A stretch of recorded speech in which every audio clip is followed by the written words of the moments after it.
सभी देवियों और सज्जनों को मेरा हार्दिक अभिनंदन और कोटि कोटि नमस्कार। एक बार फिर प्रस्तुत हुआ हूँ एक और नए धार्मिक विचार के साथ। तो आइए चलिए विचार करते हैं। शास्त्रों में गृहस्थ पर 5 ऋण बताए गए हैं।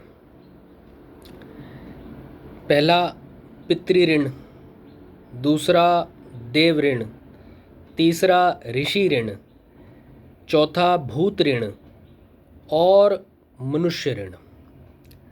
अब इनमें से सबसे पहले तो बात आती है पितृ ऋण क्या है और उससे छूटने का उपाय क्या है।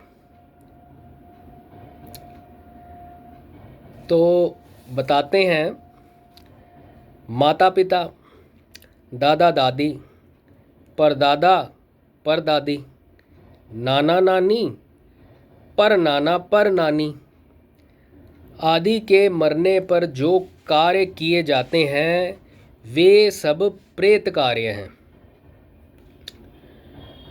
और परंपरा से श्राद्ध तर्पण करना, पिंड पानी देना आदि जो कार्य पितरों के उद्देश्य से किए जाते हैं वे सब पितृ कार्य हैं।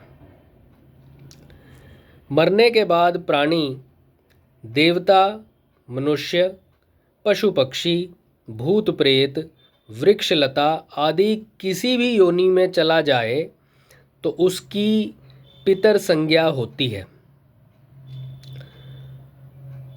हम सब जानते हैं कि माता और पिता के रजवीर्य से ये शरीर धारण होता है। माता के दूध से और पिता के कमाए हुए अन्न से शरीर का पालन पोषण होता है। पिता के धन से शिक्षा एवं योग्यता प्राप्त होती है। माता पिता के उद्योग से विवाह होता है। इस तरह पुत्र पर माता पिता का, माता पिता पर दादा दादी का और दादा दादी पर परदादा परदादी का ऋण रहता है। परंपरा से रहने वाले इस ऋण से मुक्त होने के लिए, अब बात आ गई कि इस ऋण से मुक्त कैसे हुआ जाए।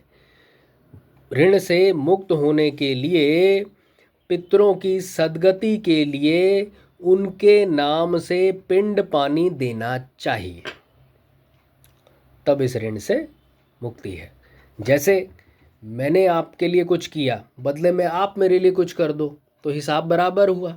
वैसे ही श्राद्ध तर्पण करना चाहिए। श्राद्ध आते हैं ना, तब श्राद्ध तर्पण करना चाहिए जितना जिनसे बन पड़े। पुत्र जन्म भर माता पिता आदि के नाम से पिंड पानी देता है।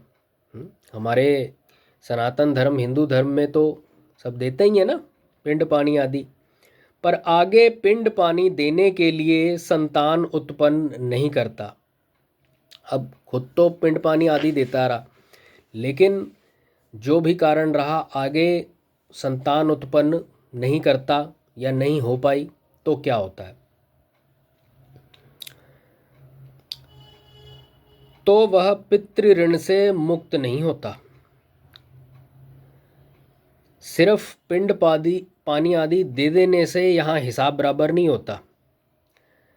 आगे भी ऐसा चलता रहे उसके लिए संतान की उत्पत्ति होना जरूरी है। आगे पिंड पानी देने के लिए संतान उत्पन्न नहीं करता तो वह पितृ ऋण से मुक्त नहीं होता, अर्थात उस पर पितरों का ऋण रहता है। परंतु संतान उत्पन्न होने पर पितृ ऋण नहीं रहता। पिंड पानी आदि दे रहा है मनुष्य, आगे उसके जब संतान हो जाती है उसके बाद ही वो पितृ ऋण से पूरी तरह मुक्त होता है।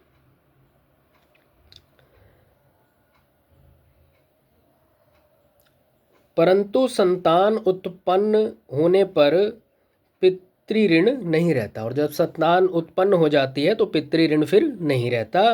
प्रत्युत वह जो पितृ ऋण है वह संतान पर आ जाता है, फिर वो जो ऋण है उसकी संतान पर ट्रांसफर हो जाता है। पितर पिंड पानी चाहते हैं, जैसे हम लोगों को खाने के लिए भोजन चाहिए, ऐसे ही पितर जो हैं वो अब दूसरी योनि में जा चुके हैं ना, तो हम उन तक कैसे पहुंचाएंगे अपनी सेवा? तो वो सेवा पहुंचाने का जो ज़रिया है वो पिंड पानी आदि देना है। अतः पिंड पानी मिलने से वे सुखी रहते हैं। उससे क्या होता है, फिजिकल रूप में चाहे वो पिंड या पानी उनके पास ना पहुँचे, ठीक है, लेकिन भाव रूप से, आध्यात्मिक रूप से वो उन्हें सुख देने का काम करता है। पितर पिंड पानी चाहते हैं, अतः पिंड पानी मिलने से वे सुखी रहते हैं और ना मिलने से वे दुखी हो जाते हैं। अब अगर आज हमें खाना ना मिले तो हमें कितनी तकलीफ़ होगी। इसी तरह से अगर तो खाना मिला तो हम सुख का एहसास करते हैं, पर अगर खाना नहीं मिला हमें दुख का एहसास होता है। तो पितरों को भी जब पिंड पानी आदि नहीं मिलता तो उन्हें भी दुख होता है।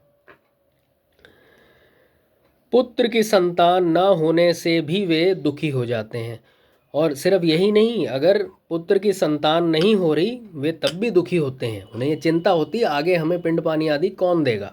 जैसे हमें भी तो विचार करना पड़ता है ना, चलो आज के भोजन का तो हो गया, अब कल का क्या, इस महीने की तनख्वाह तो आ गई, अगले महीने का क्या, चिंता तो होती है ना। ऐसे ही ये चिंता पितरों को भी रहती है।